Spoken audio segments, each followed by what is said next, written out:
करोड़ों की जायदाद सरकारी जमीन किन्ना ने स्कैम किया और उस वेले दे पटियाले दे कमिश्नर जिन्हां ने रिपोर्ट तैयार की उसकी जांच तुसी अपने हत्थीं कीती है। गड़बड़ किने किने कीती, होया की सी?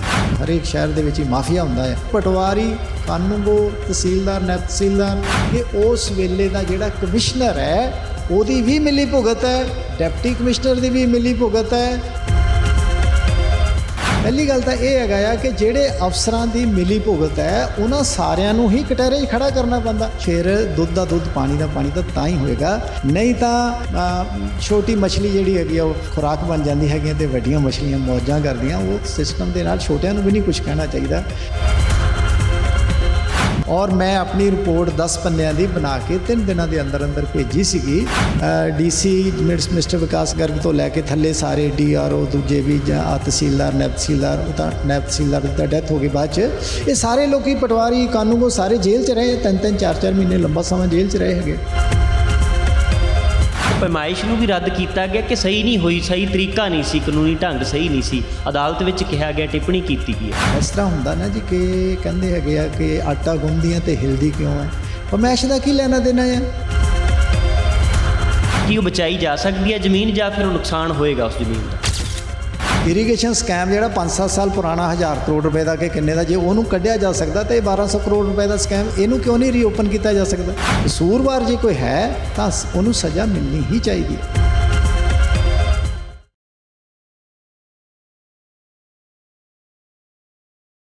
पटियाला दे विच एक लैंड स्कैम होया सी 2012 दे विच।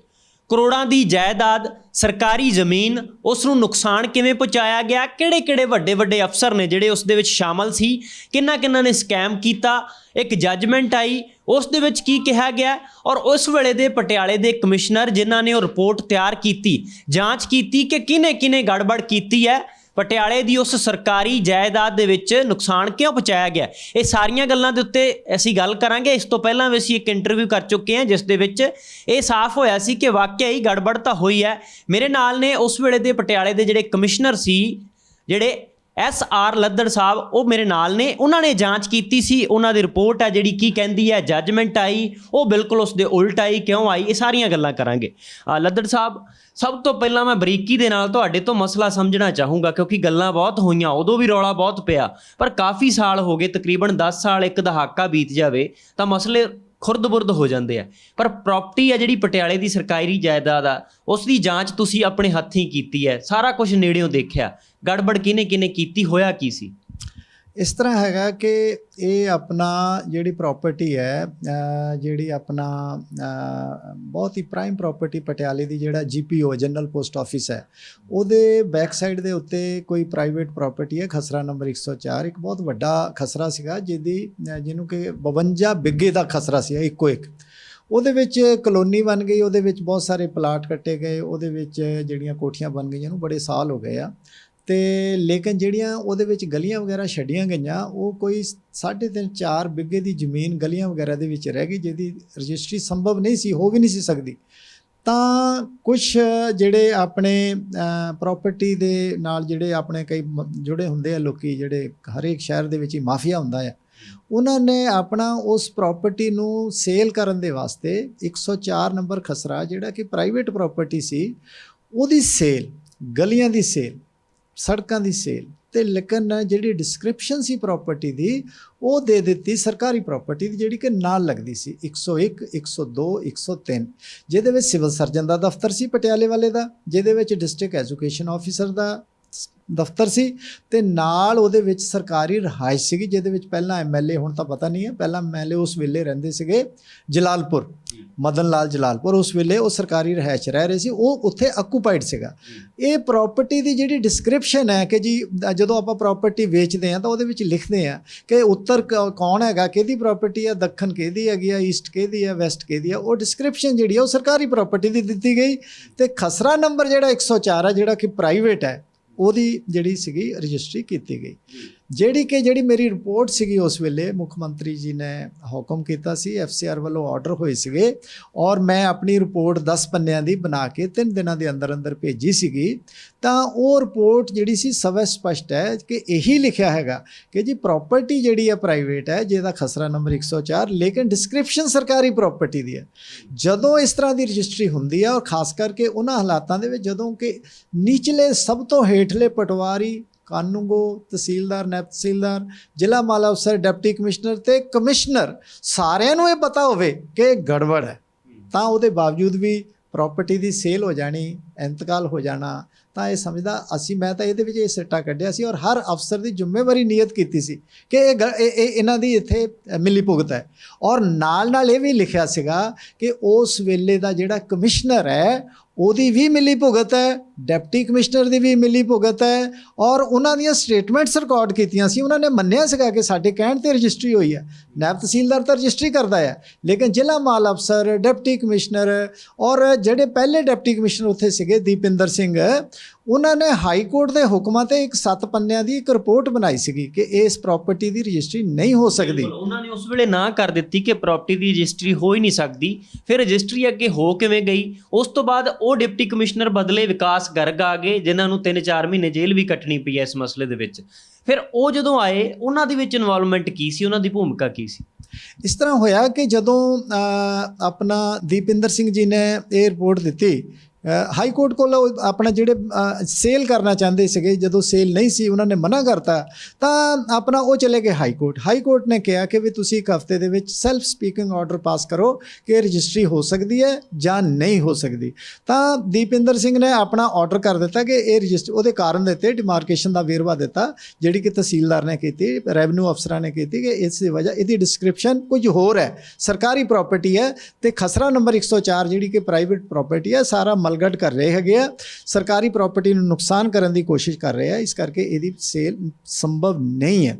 ਉਹ ਹੁਣ ਜਿਹੜਾ ਆਰਡਰ ਸੀਗਾ ਹਾਈ ਕੋਰਟ ਦੇ ਆਰਡਰਾਂ ਦਾ ਇੱਕ ਸੀਗਾ ਵੇਰਵਾ ਜਿਹੜਾ ਕਿ DC ਨੇ ਆਰਡਰ ਕੀਤਾ ਕਿ ਨਹੀਂ ਹੋ ਸਕਦੀ।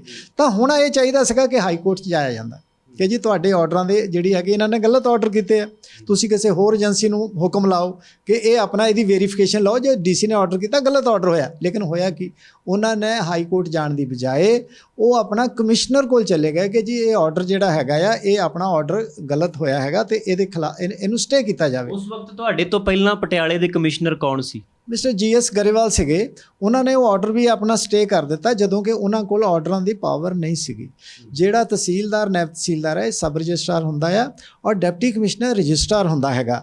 ਇਹ ਜਿਹੜਾ ਆਪਣਾ ਲੈਂਡ ਰਜਿਸਟ੍ਰੇਸ਼ਨ ਐਕਟ 1908 ਹੈ ਜਿਹਦੇ ਤਹਿਤ ਰਜਿਸਟਰੀਆਂ ਹੁੰਦੀਆਂ ਹੈਗੀਆਂ ਔਰ ਪਾਵਰਾਂ ਹੈਗੀਆਂ ਅਫਸਰਾਂ ਕੋਲ ਕਿ ਇਹਨੇ ਕਿਹਦੀ ਕੀ ਡਿਊਟੀ ਹੈ, ਤਾਂ ਉਹਦੇ ਵਿੱਚ ਕਮਿਸ਼ਨਰ ਕਿਤੇ ਵੀ ਫਿਗਰ ਨਹੀਂ ਕਰਦਾ। ਉਹ ਜਿਹੜੇ ਆਰਡਰ ਹੈਗੇ ਆ, ਮੈਂ ਆਪਣੀ ਰਿਪੋਰਟ 'ਚ ਵੀ ਲਿਖਿਆ ਸੀਗਾ ਕਿ ਕਮਿਸ਼ਨਰ ਜਲੰਧਰ ਡਿਵੀਜ਼ਨ ਜਿਹੜੇ ਮੇਰੇ ਤੋਂ ਪਹਿਲਾਂ ਜਿਨ੍ਹਾਂ ਨੇ ਇਹਨਾਂ 'ਤੇ ਸਟੇ ਕੀਤਾ DC ਦੇ ਆਰਡਰਾਂ 'ਤੇ, ਇਹ ਕੰਪੀਟੈਂਟ ਨਹੀਂ ਸੀਗੇ। ਇਹਨਾਂ ਦੀ ਵੀ ਮਿਲੀ ਮੰਦਭਾਵਨਾ ਲੱਗਦੀ ਹੈ, ਲੇਕਿਨ ਉਹਨਾਂ ਨੂੰ ਕਦੇ ਕਿਸੇ ਨੇ ਪੁੱਛਿਆ ਹੀ ਨਹੀਂ, ਉਹ ਰਿਟਾਇਰ ਹੋ ਗਏ ਸੀਗੇ। ਪਰ ਪਰਚਾ ਵੀ ਦਰਜ ਹੋਇਆ, ਵਿਜੀਲੈਂਸ ਨੇ ਤੁਹਾਡੀ ਰਿਪੋਰਟ ਨੂੰ ਵੀ ਦੇਖਿਆ, ਉਸ ਤੋਂ ਬਾਅਦ ਕਈ ਵਾਰੀ ਤੁਹਾਡੀ ਰਿਪੋਰਟ ਦੇ ਉੱਤੇ ਚਰਚਾ ਵੀ ਹੋਈ, ਉਸ ਦੀ ਪੁਸ਼ਟੀ ਹੋਈ ਕਿ ਠੀਕ ਹੈ ਤੁਸੀਂ ਜਾਂਚ ਸਹੀ ਕੀਤੀ ਹੈ। ਫਿਰ ਪਰਚਾ ਵੀ ਵਿਜੀਲੈਂਸ ਨੇ ਕੀਤਾ, ਫਿਰ ਵਿਜੀਲੈਂਸ ਨੇ ਉਸ ਕਮਿਸ਼ਨਰ ਨੂੰ ਜਾਂ IAS ਵਿਕਾਸ ਗਰਗ ਨੂੰ ਕਿਉਂ ਨਹੀਂ ਪੁੱਛਿਆ? ਨਹੀਂ, ਵਿਕਾਸ ਗਰਗ ਨੂੰ ਤਾਂ ਪੁੱਛਿਆ ਹੈਗਾ।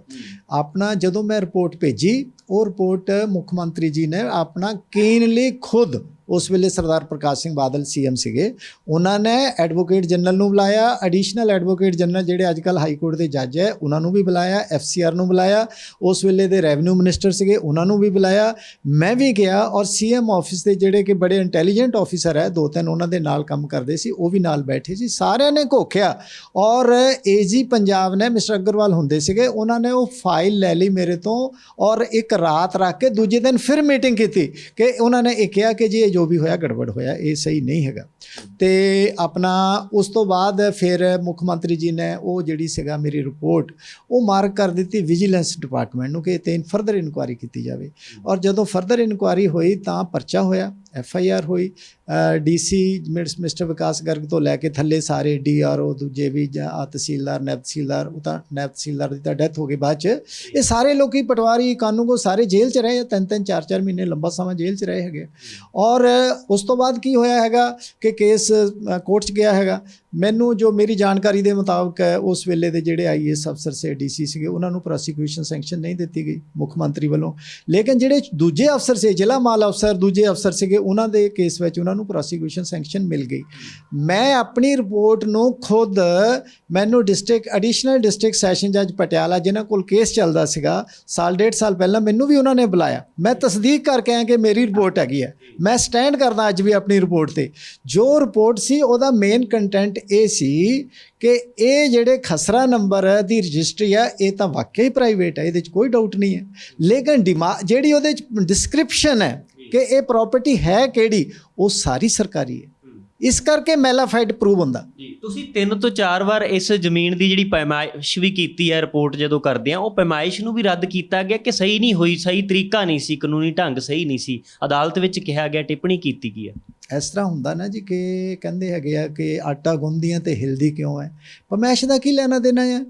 ਜਦੋਂ ਜਿਹੜਾ ਵਸੀਕਾ ਹੈ ਉਹਦੇ ਵਿੱਚ ਲਿਖਿਆ ਹੋਇਆ ਹੈਗਾ ਪ੍ਰਾਪਰਟੀ ਦੇ ਖੱਬੇ ਕੀ ਹੈ, ਸੱਜੇ ਕੀ ਹੈ, ਉੱਤਰ ਕੀ ਹੈ, ਦੱਖਣ ਕੀ ਹੈ, ਉਹ ਤਾਂ 101 102 103 ਹੈ, ਸਰਕਾਰੀ ਪ੍ਰਾਪਰਟੀ ਦੀ ਡਿਸਕ੍ਰਿਪਸ਼ਨ ਹੈ। ਤੇ ਆਪਾਂ ਪੈਮਾਇਸ਼ ਤਾਂ ਆਏਗੀ ਜੇ ਅਸੀਂ 104 'ਚ ਸਰਕਾਰ ਇੰਟਰਫੀਅਰ ਕਰੇ। 104 ਦਾ ਤਾਂ ਰੌਲਾ ਹੀ ਕੋਈ ਨਹੀਂ ਹੈ, ਉਹ ਤਾਂ ਹੈ ਹੀ ਪ੍ਰਾਈਵੇਟ। ਉਹਦਾ ਕੋਈ ਆਪਣਾ ਬੀਟਿੰਗ ਅਬਾਊਟ ਦਾ ਬੁਸ਼ ਹੈ। ਮੈਂ ਆਪਣਾ ਮਾਨਯੋਗ ਅਦਾਲਤ 'ਤੇ ਕੋਈ ਟਿੱਪਣੀ ਕਰਨ ਦੇ ਸਮਰੱਥ ਨਹੀਂ ਹੈ। ਲੇਕਿਨ ਵਿਸ਼ਾ 104 ਦਾ ਨਹੀਂ ਹੈ, ਵਿਸ਼ਾ ਹੈਗਾ ਸਰਕਾਰੀ ਖਸਰਾ ਨੰਬਰਾਂ ਦਾ, ਜਿੱਥੇ ਸਾਡੀਆਂ ਰਿਹਾਇਸ਼ ਹੈ, ਸਰਕਾਰੀ ਕੁਆਟਰ ਹੈ, ਸਾਡੇ ਸਰਕਾਰੀ ਦਫ਼ਤਰ ਹੈ। ਮਸਲਾ ਉਹਨਾਂ ਦਾ ਆ।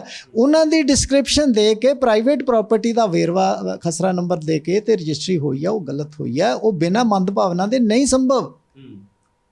ਹੋਰ ਦੱਸੋ ਤੁਸੀਂ ਕੀ ਪੁੱਛਣਾ ਚਾਹੁੰਦੇ ਹੋ? ਇਸ ਮਸਲੇ ਦੇ ਵਿੱਚ ਪੰਜਾਬ ਸਰਕਾਰ ਅੱਜ ਜੇ ਚਾਹੇ, ਕਿਉਂਕਿ ਵਿਜੀਲੈਂਸ ਪੰਜਾਬ ਸਰਕਾਰ ਦੇ ਅੰਡਰ ਹੈ, ਕਿ ਉਹ ਸਰਕਾਰੀ ਜ਼ਮੀਨ ਦੇ ਉੱਤੋਂ ਕਬਜ਼ਾ ਕਿਸੇ ਜਗ੍ਹਾ ਦੇ ਉੱਤੇ ਲਿਆ ਗਿਆ, ਜੇ ਨਹੀਂ ਲਿਆ ਗਿਆ ਤਾਂ ਫਿਰ ਉਹ ਸਰਕਾਰੀ ਜ਼ਮੀਨ ਨੂੰ ਜਿਹੜੀ ਅੱਜ ਉਹਦੀ ਇੱਕ ਅਨੁਮਾਨ ਅਨੁਸਾਰ 1200 ਕਰੋੜ ਰੁਪਈਆ ਕੀਮਤ ਹੈ, ਕੀ ਉਹ ਬਚਾਈ ਜਾ ਸਕਦੀ ਹੈ ਜ਼ਮੀਨ, ਜਾਂ ਫਿਰ ਉਹ ਨੁਕਸਾਨ ਹੋਏਗਾ ਉਸ ਜ਼ਮੀਨ ਦਾ? ਦੇਖੋ, ਮੇਰੀ ਸੂਚਨਾ ਦੇ ਮੁਤਾਬਕ ਜਿਹੜੀ ਸਰਕਾਰ ਦੀ ਪ੍ਰਾਪਰਟੀ ਉਹ ਤਾਂ ਸਰਕਾਰ ਕੋਲ ਹੀ ਹੈ। ਜੋ ਮਾਨਯੋਗ ਅਦਾਲਤ ਨੇ ਵੀ ਫੈਸਲਾ ਕੀਤਾ, ਉਹਨਾਂ ਨੇ ਆਪਣੀ ਸਰਕਾਰੀ ਪ੍ਰਾਪਰਟੀ, ਇੱਥੋਂ ਤੱਕ ਕਿ ਮੈਂ ਜਿੰਨਾ ਕੁ ਪੜ੍ਹਿਆ ਹੈਗਾ, ਉਹਨਾਂ ਨੇ ਤਾਂ ਉਸ ਵਸੀਕੇ ਨੂੰ ਵੀ ਸਹੀ ਜਾਂ ਗਲਤ ਨਹੀਂ ਕਿਹਾ। ਤਾਂ ਇਹਦਾ ਮਤਲਬ ਹੈਗਾ ਆ, ਜਾਂ ਤਾਂ ਇਹ ਕਿਹਾ ਜਾਂਦਾ ਕਿ ਜੇ ਵਸੀਕਾ ਸਹੀ ਹੋਇਆ ਤਾਂ ਇਹ ਪ੍ਰਾਪਰਟੀ ਵਸੀਕੇ ਦੇ ਮੁਤਾਬਕ ਜੋ ਸੇਲ ਹੈਗੀ ਆ 100% ਸਹੀ ਹੈ, ਉਹ ਵੀ ਨਹੀਂ ਕਿਹਾ। ਤੇ ਇਹ ਤਾਂ ਵਿਚਾਲੇ ਜੀ ਤਲਵਾਰ ਜੀ ਛੱਡ ਦਿੱਤੀ ਹੈਗੀ ਆ ਕਿ ਕਿਉਂਕਿ ਸਰਕਾਰ ਦਾ ਨੁਕਸਾਨ ਤਾਂ ਕਿਸੇ ਵੀ ਮਤਲਬ ਤਰੀਕੇ ਨਾਲ ਸੰਭਵ ਨਹੀਂ ਹੈਗਾ, ਔਰ ਛੋਟਾ ਮੋਟਾ ਨਹੀਂ ਹੈਗਾ। 101 102 103 ਜਿਹੜਾ ਆਪਣਾ ਖਸਰਾ ਨੰਬਰ ਹੈ, ਜਿੱਥੇ ਸਰਕਾਰ ਦੀ ਦਫ਼ਤਰ ਹੈ ਜਾਂ ਰਿਹਾਇਸ਼ ਹੈ, ਉਹ ਤਾਂ ਬਿਯੋਂਡ ਡਾਊਟ ਆਪਣਾ, ਉਹਨਾਂ ਨੂੰ ਕੋਈ ਤੁਹਾਨੂੰ ਉਹਦੇ ਵਿੱਚ ਕਿਸੇ ਤਰ੍ਹਾਂ ਦੀ ਉਲਝਣਬਾਜ਼ੀ ਨਹੀਂ ਹੈ। ਉਹ ਸਰਕਾਰੀ ਹੈ ਔਰ ਸਰਕਾਰ ਦਾ ਕਬਜ਼ਾ ਆ।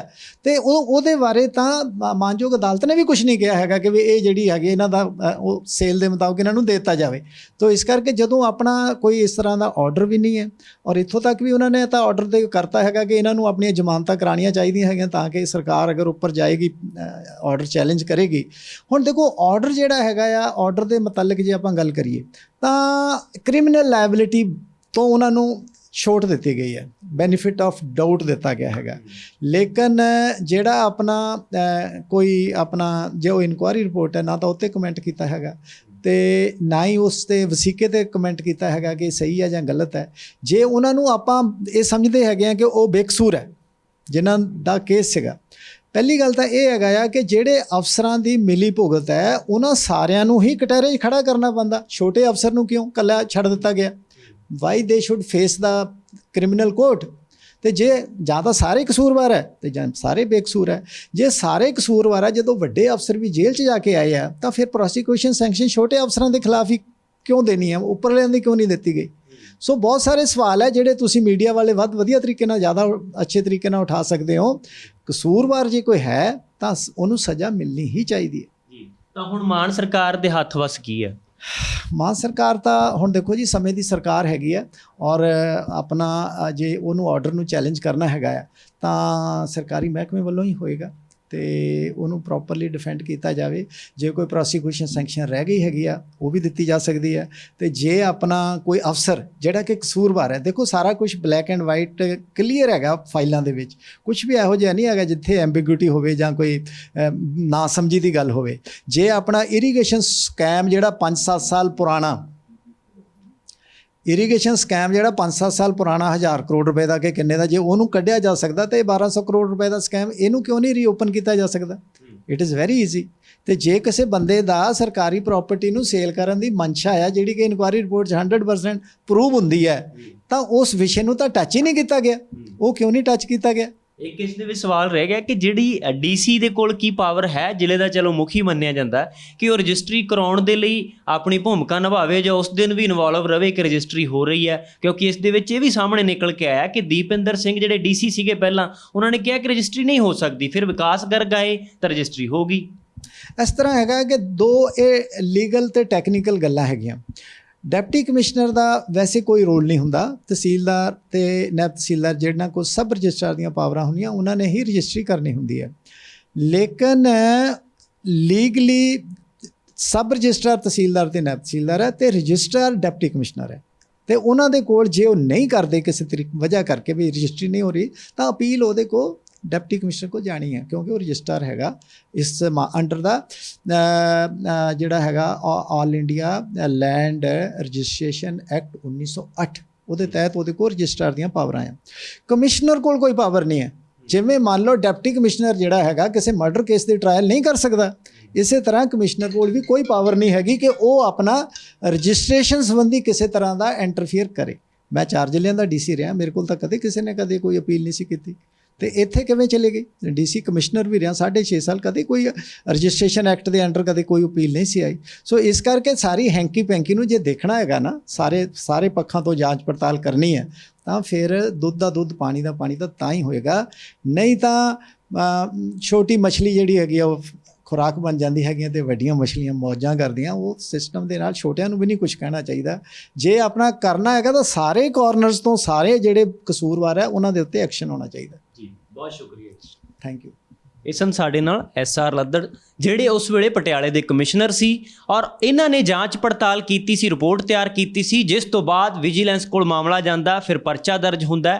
ਤਾਂ ਉਸ ਵੇਲੇ ਦੇ DC ਵਿਕਾਸ ਗਰਗ 3 ਤੋਂ 4 ਮਹੀਨੇ ਜੇਲ੍ਹ ਵੀ ਕੱਟ ਕੇ ਆਏ, ਪਰ ਉਸ ਤੋਂ ਬਾਅਦ ਅੱਗੇ ਬਹੁਤਾ ਕੁਝ ਨਹੀਂ ਵੱਧ ਸਕਿਆ। ਬਹੁਤ ਸਾਰੇ ਅਫਸਰ ਅਦਾਲਤ ਦੀ ਜੱਜਮੈਂਟ ਤੋਂ ਬਾਅਦ ਬਰੀ ਵੀ ਹੋ ਗਏ। ਤਾਂ ਹੁਣ ਦੇਖਣਾ ਹੋਵੇਗਾ ਕਿ ਮੌਜੂਦਾ ਸਰਕਾਰ ਕੀ ਦੁਬਾਰਾ ਉਸ ਕੇਸ ਨੂੰ ਅੱਗੇ ਵਧਾ ਕੇ ਜਿਹੜੇ ਕਸੂਰਵਾਰ ਨੇ, ਜਿਹੜੇ ਦੋਸ਼ੀ ਨੇ, ਉਹਨਾਂ ਨੂੰ ਸਜ਼ਾ ਦਿਵਾਉਂਦੀ ਹੈ, ਜਾਂ ਫਿਰ ਸਰਕਾਰੀ ਜ਼ਮੀਨ ਦਾ ਜਿਨ੍ਹਾਂ ਨੇ ਨੁਕਸਾਨ ਕਰਨ ਦੀ ਕੋਸ਼ਿਸ਼ ਕੀਤੀ ਉਹਨਾਂ ਦੇ ਉੱਤੇ ਕੀ ਕਾਰਵਾਈ ਕਰਦੀ ਹੈ। ਆਉਣ ਵਾਲਾ ਸਮਾਂ ਦੱਸੇਗਾ। ਫਿਲਹਾਲ ਇਸ ਮੁਲਾਕਾਤ ਵਿੱਚ ਇੰਨਾ ਹੀ।